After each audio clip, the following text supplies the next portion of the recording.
Assalamualaikum warahmatullahi wabarakatuh. Saya Aya Agustin. Di sini saya akan mempresentasikan prarancangan pabrik metil hidroksietil selulos. Aditif untuk cat kosmetik dan aditif untuk konstruksi bangunan.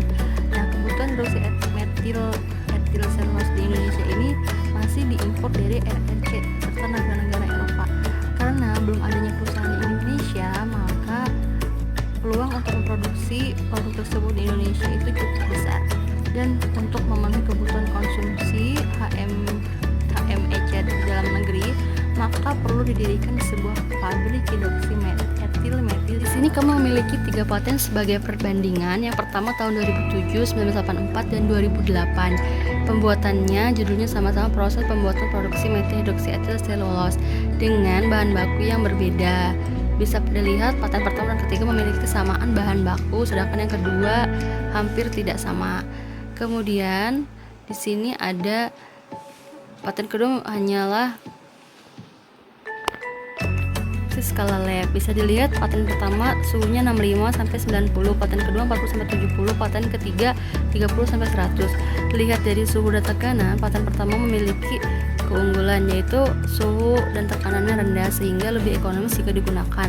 Kemudian peralatan digunakan pun tidak terlalu rumit. Sedangkan paten kedua itu hanya skala lab. Nah, yang kedua itu ada WFD dari patennya. Secara singkat dijelaskan ada reaksi, purification, drying, cleaning, dan pack out. Kemudian ada penentuan kapasitas. Kita lihat properties dulu.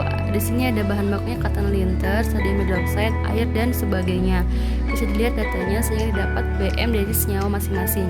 Kemudian penentuan kapasitas, kita melihat data ekspor dan impornya lebih dulu. Dari tahun ke tahun memang mengalami peningkatan, namun di tahun 2019 mengalami penurunan yang cukup signifikan. Maka bisa dilihat data pertumbuhannya, ada beberapa yang minus.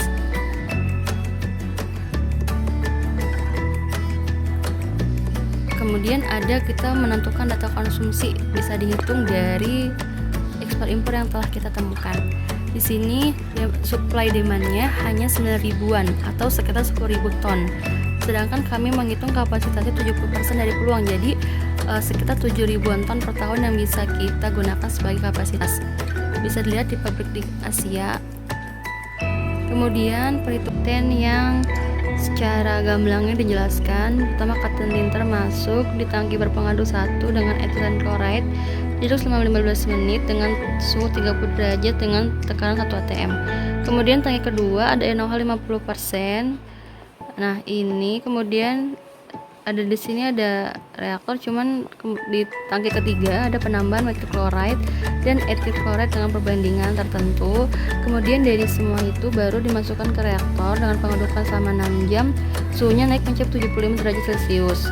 Kemudian ada di centrifuge, kemudian di tangki pencucian, baru kemudian ditaruh di tangki pengadukan dan baru di dryer. Di sini ada neraca masanya dengan kapasitas 7.000 ton per tahun. Dengan perbandingan dan rasio tersebut, di sini ada neraca pertama, neraca massa mixing dengan suhu dan tekanan pada ruang, yaitu etil chloride, selulose, dan air. Kemudian neraca massa mixing yang kedua di sini adalah pencampuran antara suspensi cotton linter dengan NaOH dengan perbandingan 50:50. Bisa dilihat perbandingannya. Kemudian neraca massa yang keluar dari selulose, air, dan NaOH adalah sebagai berikut. Kemudian beralih ke neraca mixing yang ketiga, yaitu tangki berpengaduk. Ini adalah campuran cotton linter dengan ethylene oxide di suhu dan tekanan ruang dengan asumsi ethylene oxide 99%, impuritasnya 1%.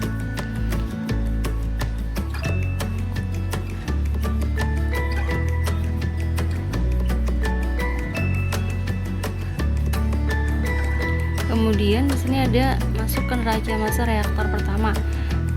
Reaktor yang digunakan adalah CSTR, di mana ini adalah tangki berpengaduk yang cocok digunakan untuk tekanan suhu dan tekanan operasi seperti ini. Kemudian di sini ada komposisi ethylene oxide dan metil chloride. Ini adalah BM dari senyawa-senyawa tersebut dengan reaksinya dengan konversi 92%, maka didapat reaksi sebagai berikut. sehingga didapat total dari neraca massa yang keluar dan masuk adalah sebagai berikut. Kemudian setelah di reaktor, kemudian disentrifuge antara larutan dengan endapannya atau dengan produk yang akan kita dapatkan. Di sini ada total dari, kemudian larutan akan dicuci dengan hot water 95 derajat Celcius. Bisa dilihat komponennya, kemudian total neraca massanya. Kemudian step terakhir adalah drying, dimana kita akan menghilangkan kadar air yang tersisa, yaitu sekitar 3% menggunakan drying ini, sehingga MHEC yang terbentuk adalah kristal serbuk. Ini adalah total neraca masuk dan keluarnya.